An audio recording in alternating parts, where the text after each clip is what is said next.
हमारे देश की सीमाओं पर हर दिन बहादुर सैनिक अपनी जान की बाजी लगाकर देश की रक्षा करते हैं। उनके साहस और बलिदान का मूल्यांकन करने के लिए शब्द भी कम पड़ते हैं, लेकिन क्या हम उनके साथ किए गए बलिदान के बदले उन्हें सम्मान और अधिकार दे पा रहे हैं जिनके वे हकदार हैं? जब सैनिक अपनी सेवा के दौरान शारीरिक और मानसिक रूप से विकलांग हो जाते हैं, तो क्या हम उनकी जिंदगी में सकारात्मक बदलाव ला पाते हैं? क्या सरकार उनके अधिकारों का सम्मान करती है? विकलांग सैनिकों की स्थिति आज भी एक गंभीर सवाल है और इसके समाधान के लिए तत्काल कदम उठाने की जरूरत है। सरकार को विकलांग सैनिकों के अधिकारों की रक्षा करने के लिए तुरंत और प्रभावी कदम उठाने चाहिए। जय हिंद दोस्तों, मैं हूं हीरा परिहार और आप देख रहे हैं सैनिक एकता। चैनल को सब्सक्राइब करें और वीडियो को ज़्यादा से ज़्यादा शेयर करें ताकि आपकी और हमारी आवाज़, उन सैनिकों की आवाज़ और उनके परिवारों की आवाज़ सरकार तक पहुंच सके। मैंने अपना कर्तव्य निभा दिया है, अब आपके हाथों में है जो सब्सक्राइब और शेयर के बटन से शुरू होगा। और इसके साथ ही पूरी मिलिट्री ऑर्गेनाइजेशन को जो जवान यहाँ पर बॉर्डर पे अपनी सेवाएं दे रहे हैं और देश सेवा का जज्बा कूट कूट कर भरा पड़ा है, उन्हीं की वजह से हम यहाँ आज होली मना पा रहे हैं। लेकिन वो भी जो होली मना रहे हैं, पूरे सैनिक जो होली मना रहे हैं, उन सभी को, उनके परिवार वालों को होली की शुभकामनाएं और बधाइयाँ, ढेरों सारी बधाइयाँ। और जिन्होंने अपने देश के लिए बलिदान दिया है उनको भी, उनके परिवारों को भी यहाँ पर होली की बधाइयाँ। दोस्तों, देश की सीमाओं पर खड़े उन बहादुर सैनिकों ने हमें हमारी आजादी दी है और हम चैन की नींद सो रहे हैं। वे अपनी जान की बाजी लगाकर हमें सुरक्षित रखते हैं। लेकिन क्या हम कभी सोचते हैं जब ये सैनिक युद्ध या सेवा के दौरान विकलांग हो जाते हैं तो उनके साथ हमारा व्यवहार क्या है? अगर सरकार विकलांग सैनिकों के साथ अन्याय कर रही है तो इसके गंभीर परिणाम हो सकते हैं। इसलिए इस स्थिति में तुरंत और ठोस कदम उठाने की आवश्यकता है।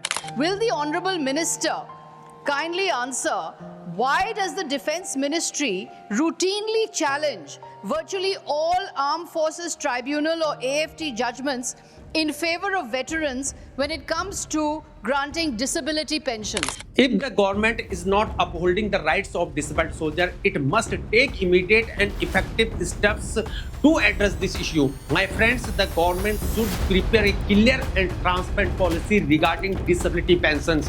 This policy should clearly define the rights of soldiers so that no soldier is forced to approach the high courts and supreme courts also for their rights.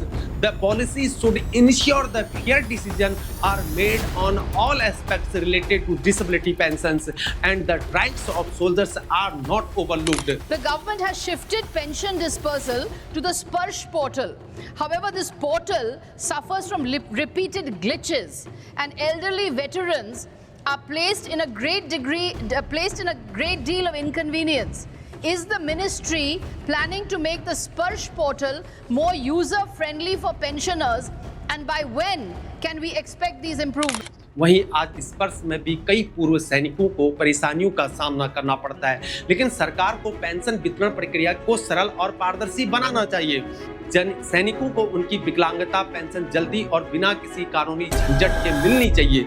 इस प्रक्रिया में किसी प्रकार का भेदभाव नहीं होना चाहिए और सभी सैनिकों को समान रूप से उनका हक मिलना चाहिए। इसके लिए सरकार को एक फास्ट ट्रैक रेजुलेशन मैकेनिज्म स्थापित करना चाहिए, जहां आज सरकार ने डिसेबल जवानों को एग्रावेटेड, एट्रीब्यूटेबल, नाना, invalid, liberalise, category wise ABCDE में उलझाकर रख दिया है। यदि कोई arm forces personal invalid out of service account की डिसेबिलिटी हो, यानी उसने अपने नॉर्मल कार्यकाल के पहले किसी डिसेबिलिटी के कारण मिलिट्री सर्विस से बाहर कर दिया जाता है, वह डिसेबिलिटी और मिलिट्री सर्विस को या तो एट्रीब्यूट हो या एग्रीवेटेड हो, तो ऐसे व्यक्ति को डिसेबिलिटी पेंशन दी जाती है।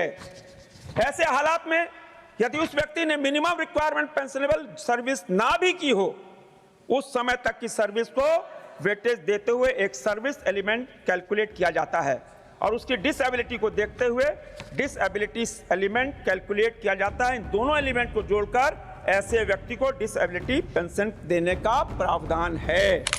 At the same time, the government should establish a special grievance redressal mechanism to resolve disability pension cases in a swift and fair manner.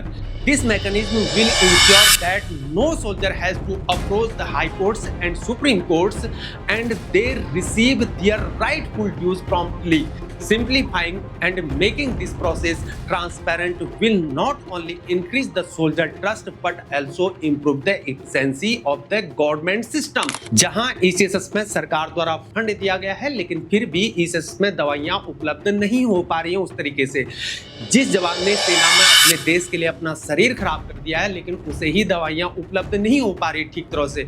अस्पताल में भर्ती होने पर भी वहां क्लास का भेदभाव दिखाई देता है, जहां जवान और अधिकारी में गहरी खाई खोद दी गई है, जबकि सरकार को सैनिकों के इलाज और चिकित्सा सुविधाओं को बेहतर बनाना चाहिए, खासकर उन सैनिकों के लिए जिनकी विकलांगता सैन्य सेवा के दौरान हुई हो। विकलांग सैनिकों को न केवल आर्थिक सहायता मिलनी चाहिए बल्कि उन्हें शारीरिक और मानसिक पुनर्वास की भी आवश्यकता होती है। सरकार को विकलांग सैनिकों के पुनर्वास कार्यक्रम को मजबूत करना चाहिए ताकि वे समाज में आत्मसम्मान के साथ रह सकें और पुनः अपने जीवन को नई दिशा दे सकें। Armed Forces Tribunal Court in Army, but today the government is positioning its lawyers in High Court and the Supreme Court against its own soldiers simply to prevent them from receiving disability pensions. The soldiers who gave his supreme sacrifice for his country wins the case in the High Court regarding disability, and the court orders that the disability pension should be reinstated. But how does it feel when the government that the soldiers served makes him stand in the Supreme Court arguing that he should not receive the disability pension, and the Ministry of Defense places a stay on his disability pension? Just think about it। जबकि सरकार को विकलांगता का निर्धारण करने वाले medical पदाधिकारी को स्वतंत्र रूप से काम करने की स्वायत्तता देनी चाहिए। अगर एक सैनिक विकलांगता के कारण सेवा से सेवानिवृत्त हो रहा है तो उसे बिना किसी बाहरी दबाव के पेंशन मिलनी चाहिए। विकलांगता पेंशन केवल आर्थिक सहायता नहीं है बल्कि यह एक सैनिक के शारीरिक और मानसिक पुनर्वास के लिए भी बेहद अहम है। सरकार को विकलांग सैनिकों के लिए शारीरिक चिकित्सा, मानसिक समर्थन और रोजगार के अवसर प्रदान करने वाली पुनर्वास योजनाओं को मजबूती से लागू करना चाहिए। राज्य सरकार की पोस्ट की वैकेंसीज ईएसएम कोटे से भरी जाती है। पश्चिम बंगाल सरकार ने राज्य सरकार में ग्रुप सी में ईएसएम के लिए 5% और ग्रुप डी के लिए 10% रिजर्वेशन नोटिफाई किया है। वैकेंसी निकलती है लेकिन सर्वे कराना चाहिए कि कितने डिसेबल सैनिक आज रीएम्प्लॉयड हैं या कितने एक्स सर्विसमैन आज रीएम्प्लॉयड हैं जो प्रमोशन रूल्स के कारण डिस्चार्ज हुए। उसमें उन सैनिकों की क्या गलती थी जो प्रमोशन न होने के कारण 35, 36, 37 में रिटायर हो गए। जब सर पर परिवार का बोझ था तब एक प्रमोशन रूल ने उन्हें आगे बढ़ने का मौका ही नहीं दिया। यह कैसा सिस्टम है जहां अलग अलग नियम है। सरकार को यह सुनिश्चित करना चाहिए कि विकलांग सैनिकों के लिए उनकी क्षमताओं के अनुसार नौकरी के दूसरे अवसर भी मौजूद हों। इसके लिए सरकारी और गैर सरकारी संगठनों के साथ मिलकर व्यापक कार्यक्रम चलाए जा सकते हैं। वह इन सैनिकों को प्रशिक्षित किया जा सकता है और उन्हें प्रशासन, शिक्षा और अन्य सरकारी सेवाओं में समायोजित किया जा सकता है। यह उनके आत्मसम्मान को बनाए रखने के साथ साथ देश की सेवा में उनकी क्षमता को भी सुदृढ़ करेगा। या इससे सैनिकों को अपने अधिकारों के लिए संघर्ष करने में कोई भी कठिनाई नहीं होगी और वे सुरक्षित महसूस करेंगे।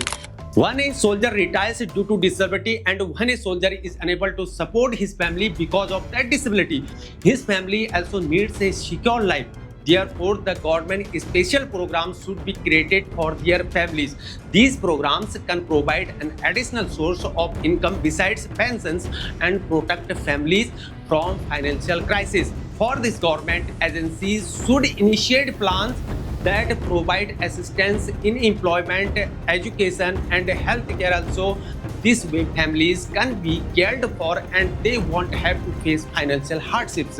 Sometimes it feels like what kind of is this? Where patriots have no respect because of some so-called patriots who are busy proving themselves as the greatest patriots, while the government should prioritize hearing and resolving disability pension cases. The committee or court should address the soldiers' matters without delay, ensuring that soldiers receive their rights. सरकार को आज भर्ती से पहले ही देश के युवाओं को जो सेना में जाना चाहते हैं यह सुनिश्चित करना चाहिए कि सैनिकों को विकलांगता पेंशन के प्रावधानों और शर्तों के बारे में पूरी जानकारी दी जाए। भर्ती में कोई भी भ्रामक सूचना नहीं होनी चाहिए ताकि सैनिकों को बाद में किसी प्रकार की परेशानी का सामना न करना पड़े। सरकार को विकलांगता पेंशन और इसके प्रावधानों को लेकर एक स्पष्ट घोषणा करनी चाहिए। वह एक स्पष्ट और पारदर्शी नीति बनानी चाहिए कि युवाओं को सेना में भर्ती होने के बाद उन जवानों को जो सेना में आने से पहले कभी सिविलियन युवा थे उनको यह जानकारी दी जानी चाहिए कि किन शर्तों पर उन्हें विकलांगता पेंशन मिल सकती है, अर्थात किन परिस्थितियों में विकलांगता पेंशन दी जाएगी और किन परिस्थितियों में नहीं दी जाएगी। इससे भविष्य में किसी भी सैनिक को धोखा नहीं मिलेगा और उसे अपने अधिकारों के बारे में पूरी जानकारी रहेगी ताकि वे सैनिक अपनी सेवाओं को न केवल समर्पण के साथ निभा सकेंगे बल्कि उनके अधिकारों का भी सम्मान किया जाएगा। इससे किसी भी प्रकार की असमंजस की स्थिति से बचाया जा सकेगा। एक दूसरी श्रेणी में भी जिसमें डिसेबिलिटी एलिमेंट दिया जाता है, यदि कोई आर्म फोर्सेस पर्सनल अपना नॉर्मल कार्यकाल पूरा करके सेवानिवृत्त हो जाता है, रिटायर हो जाता है, तो डिसेबिलिटी या इम्पेयरमेंट जो 20% उससे अधिक है या मिलिट्री सर्विस को एट्रीब्यूट या उससे एग्रेवेटेड हो तो ऐसे व्यक्ति को सर्विस पेंशन के साथ साथ डिसेबिलिटी एलिमेंट या इम्पेयरमेंट रिलीफ भी दिया जाता है, क्योंकि इन व्यक्तियों ने अपना नॉर्मल सर्विस कार्यकाल पूरा कर लिया है, इसलिए उन्हें नॉर्मल सर्विस पेंशन दी जाती है और यदि डी हो तो इस डिसेबिलिटी एलिमेंट भी दिया जाता है। मगर यह ध्यान में रखने की बात है कि डिसेबिलिटी पेंशन नहीं है। इन दोनों प्रोविजनों में well laid out of procedure है और रूल्स है, इन प्रोसीड्योर और रूल्स के अनुसार ही उनको दिया जाता है। I thank the honorable minister, but that was not really an answer to my question. It seemed he was busy making a political speech. Maybe he should prepare better for questions relating to the defense ministry. So my question was on why the defense ministry keeps challenging petitions of disability. आज disable जवान को impairment, capitalise relief compensation में उलझाकर रख दिया है, जबकि सरकार को समाज में विकलांग सैनिकों के प्रति सम्मान और जागरूकता व सराहना बढ़ाने के लिए अभियान चलाए जाने चाहिए। उन्हें नायक के रूप में प्रस्तुत किया जाना चाहिए जिन्होंने ऑपरेशन में अपने शरीर के हिस्से गंवा दिए हैं। सैनिकों की बहादुरी और संघर्ष को उजागर करना समाज में उनके प्रति सम्मान को बढ़ा सकता है ताकि लोग यह समझ सके कि वे जिन्होंने देश की सेवा में अपने शरीर का बलिदान दिया है वे समाज के प्रति बेहद सम्मान के पात्र हैं। यह जागरूकता न केवल विकलांग सैनिकों के आत्मसम्मान को बढ़ाएगी बल्कि समाज में उनके योगदान को सही मूल्य भी मिलेगा। But it's saddening that today on social media those who use abusive language or those who ruins youth through color trading and gambling are being made brand ambassadors.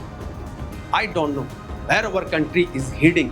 In such a situation, it feels like it will take us hundreds of years to develop the nation. The soldiers who supreme sacrificed their bodies for the country, who gave their lives, are being ignored.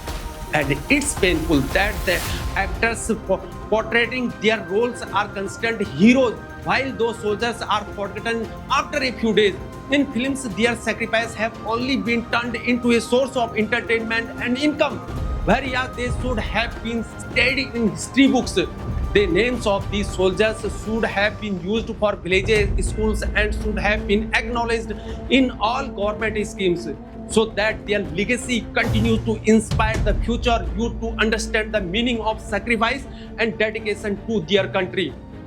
दोस्तों, सरकार को विकलांगता pension की प्रक्रिया को सैनिकों के स्वास्थ्य और कल्याण के सुधार की दिशा में भी जोड़ना चाहिए। सरकार को विकलांग सैनिकों के कल्याण और पेंशन योजनाओं के लिए एक विशेष बजट आवंटित करना चाहिए ताकि इसके लिए आवश्यक वित्तीय संसाधनों की कोई कमी ना हो। यह सुनिश्चित करेगा कि विकलांग सैनिकों को समय पर और उचित सहायता मिल सके। भूतपूर्व विकलांग सैनिकों के इलाज, उपचार और सुरक्षा से संबंधित सुविधाओं को सुधारने के लिए सरकार को स्वास्थ्य सेवाओं में निवेश बढ़ाना चाहिए। यह निवेश सैनिकों के मेडिकल, पुनर्वास, पेंशन और उनके परिवारों के कल्याण के लिए उपयोग में लाया जाएगा। यही नहीं, सरकार को यह भी सुनिश्चित करना चाहिए कि वे विकलांगता की स्थिति में भी अपने परिवारों का समर्थन कर सके। इसके अलावा विकलांगता के मामलों में न्यायालयों का बोझ कम करने के लिए प्राथमिकता पर कार्रवाई होनी चाहिए। Therefore, the government should increase coordination between the military and civil administration to ensure that there are no hindrances in disability pension cases and that the process is completed smoothly and without delay. Regular communication and training programs should be held between military officers and civilian officials so that soldiers' cases can be resolved quickly and fairly. The government should fulfill its responsibility towards disabled soldiers and take immediate steps to ensure a safe, dignified, and just future for them. Immediate and effective measures should be taken to secure their rights. यदि सरकार इस दिशा में सख्त और पारदर्शी कार्रवाई करती है तो यह न केवल सैनिकों के लिए न्यायपूर्ण होगा बल्कि उनके जीवन में सुधार भी आएगा और पूरे समाज और देश की सुरक्षा, स्थिरता और सम्मान को भी बनाए रखने में मदद करेगा और यह देश की समृद्धि, सुरक्षा और अखंडता को भी बनाए रखने में सहायक होगा। वह विकलांग सैनिकों का सम्मान करना और उन्हें उनका हक देना राष्ट्र निर्माण में बहुत महत्वपूर्ण योगदान होगा। जब तक विकलांग सैनिकों के अधिकारों का सम्मान नहीं किया जाता तब तक हम एक सशक्त और समृद्ध राष्ट्र बनने का सपना नहीं देख सकते हैं। अब समय आ गया है कि हम उनके बलिदान का सम्मान करें और उन्हें उनका हक दें। तो मेरे दोस्तों, ये थी अभी तक की जानकारी जिस प्रकार से पार्लियामेंट में अभी डिसेबिलिटी पेंशन को लेकर बहस हुई है। बीच में डिफेंस मिनिस्टर और राज्य रक्षा मंत्री जी से क्वेश्चन रेज किए गए थे और उनका आंसर दिया गया था, लेकिन हमें लगता है कि राज्य रक्षा मंत्री जी के द्वारा थोड़ा सा सवालों को यहाँ पर जो सवाल पूछे गए थे और उनका आंसर सही तरीके से नहीं दिया गया है और गोलमोल घुमा दिया गया है, जबकि हकीकत कुछ अलग ही है।